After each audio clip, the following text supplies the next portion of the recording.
This is a long-term project that Rob has been doing on this car, called Project Shed because it's shedding weight, not because it looks a bit rubbish. The work underneath is excellent. So we're going to talk to Rob, who's hanging around at the back of the car. It's got a bit noisy down here at the moment, Rob, as everyone seems to be starting up. Hi, how are you doing? Very, very well, thank you. Excellent. Nice to see you at Brooklands. Yeah, it's lovely to be. You know, it's been many, many years since I was last at Brooklands. Yeah. The last time I was at Brooklands was on the 4th MGF birthday party. Oh gosh, that was a long time ago. That was a long time ago. Can't even remember the date. 90. That'll be 99. Yeah, it must have been about 99. Yeah, Yeah, that would have been 99. And we had the test. We did the test hill. That's driving right. up all the Yeah, hills. yeah. And you had your picture taken on the banking. We did indeed. I Yes, remember very, that one. very Still famous got picture. that picture. Yeah. Well, you're here today with Project Shed. Interesting name. Tell us about Project Shed. Well, where do you want me to start, Tim? With the name, perhaps. We have published a 44-part article on it, but you could tell the story. And I don't think it's going to stop anytime soon, is it? Project, the name, we'll start with the name.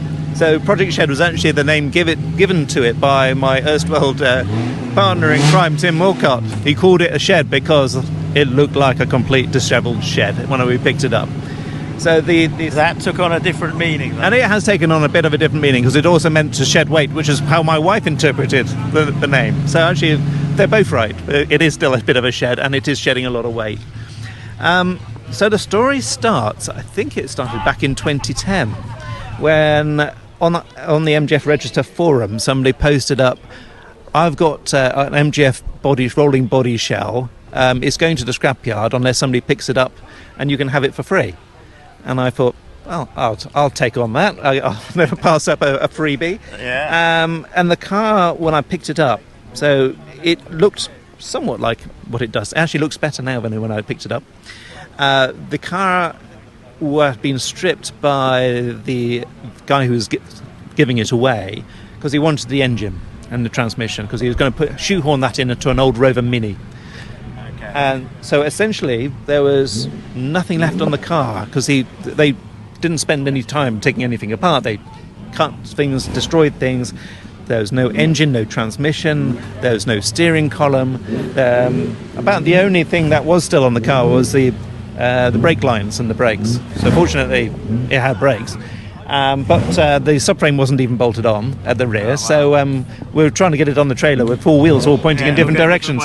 So that was very exciting. But to cut a longer story short, essentially the car has been built up over many, many weekends, over many years, with a donor car that provided a replacement engine and transmission and the whole electrical. So basically that car had been in a major frontal impact, was never going to go back on the road, so I just harvested everything and put it into this. Put it all into this. So it's a combination of two MGFs, really. It is. It is a complete Bitzer, and there's a nice little there's a nice little sticker on the side there which says eBay built. All right. And that I think really sums up That's just down on the front here, yeah. Yeah.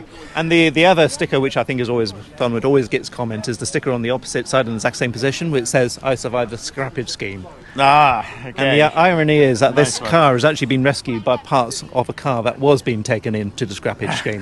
So the car has been a project of lightweighting. Yeah, absolutely. So you, over the many years now, you shed an enormous amount of weight off this vehicle. And do you know what? It into quite a rapid sprint and hill climb car. Yes, exactly. Yeah. That's exactly what its function is. And also I do a few track days when I can. So it's a project in lightweighting, and I can show you one of the details which I'm quite fond of, which is the bonnet hinge on this. All right, okay. So it's no longer let's the bonnet have a look hinge. at your bonnet hinge. Just as an example, because there's too many examples. But I'll show you this.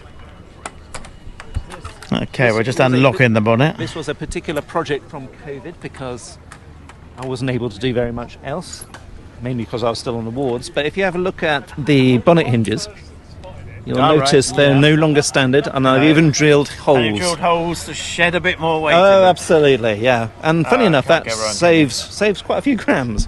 But you can't get a feel for the detail that has gone into it in terms of trying to get weight out of it. Most things are stripped out, aren't they? Yes. And you put some extra weight in, though. That is a little bit of extra weight. So not only has it been a project of lightweighting, but it's also been a project of playing with things such as aerodynamics. Adrian Newey probably isn't going to be knocking at my door to give me a job anytime soon, but it's been a bit of fun. So one of the things that you can immediately see is this funny little box thing here, but essentially that is the air which goes through the radiator, is ducted straight up and up through that hole in the bonnet. Right. So this is an air output Absolutely. on the bonnet rather than input. And you might reasonably ask, why the hell have I done that? And essentially that is a copy of what was done on one of the project cars which MG Rover and Myra produced, the 200 HPD.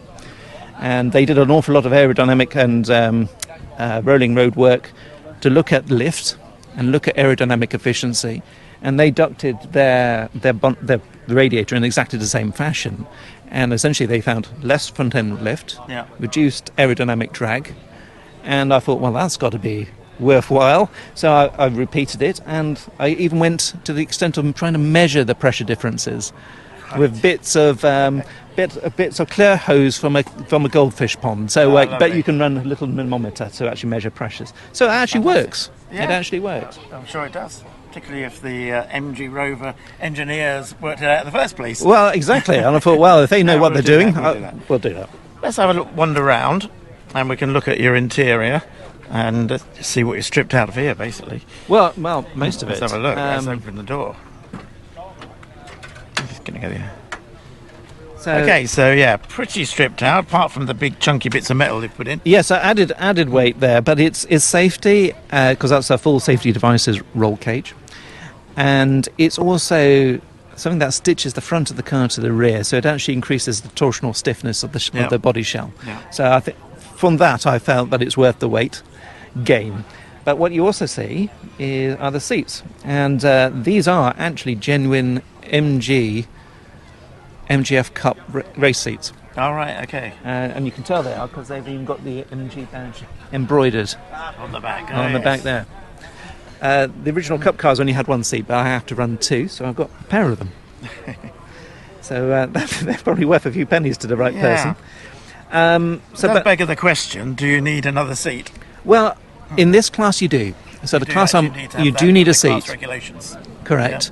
Yeah. And the standard seats are way too heavy to keep in, so much better to go with a bucket seat. Lightweight seat. I have seen people go with go-kart seats in that passenger seat. That's pushing the rules a bit, but it is a seat. But you can certainly do that. Everything you do has got to be within regulations. 100%. Yeah. So everything you see here is within rules, and I haven't had to reinterpret them too cunningly to do it. Fantastic. Is there much to see in the back? Probably not a lot. Huge amount. It's your usual MGF view of engine bay. Right, absolutely, yeah. So minuscule. But what you will see is, obviously, this is not a standard boot lid, and again a bit of lightweighting, and that actually does not weigh very much. No, it's a single skin of GRP. But so yes, it looks pretty standard under there, bar the ITG airbox. Right. Because essentially it is pretty standard. The engine, the only major modification to the engine itself is the fact that it's using TF135 cams. Right. So basically stripped out in the back here. There's nothing, no carpeting or anything in the back. Standard MG TF engine.